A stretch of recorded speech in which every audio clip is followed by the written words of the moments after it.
Tiniyak ng palasyo na ginagawa ng pamahalaan ang lahat para pababain ang presyo ng mga bilihin sa harap yan ng pagbilis ng inflation rate nitong Abril. Ayon sa palasyo, inaasahan ang ganitong resulta, bunsod na rin ng naging epekto ng giyera sa Middle East na naging dahilan ng pagtaas ng presyo ng produktong petrolyo. Naapektuhan din kasi ang logistics ng mga produkto dahil sa pagsipa ng presyo ng langis. Bilang tugon, ipinag-utos ni Pangulong Ferdinand R. Marcos Jr. sa Department of Agriculture na gawin ang lahat ng paraan para mapababa ang presyo ng bigas dahil isa ito sa mga dahilan kung bakit tumataas ang inflation. Kabilang din sa direktiba ng Pangulo sa ginaganap na ika-6 na pulong ng Uplift Committee ngayong araw ang pagbabantay sa mga hoarders at gumagawa ng profiteering na dahilan ng pagtaas ng presyo ng mga bilihin.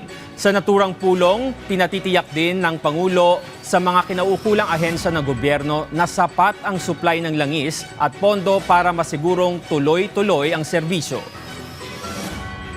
Huwag hayaang may mga abuso sa sitwasyon ngayong may krisis sa Middle East. Iniutos ng Pangulo na aksyonan ang mga hoarder at nagsasagawa ng profiteering. At kapag napatunayan na may sabwatan para tumaas ang presyo ng bigas, hindi mag-aatubili ang gobyernong kasuhan ang mga sangkot at ang maaaring pagpapataw ng price cap. Sa ngayon, ang utos ng Pangulo kay Secretary Chu Laurel Jr. ay gawin ang lahat ng paraan para ibaba ang presyo ng bigas.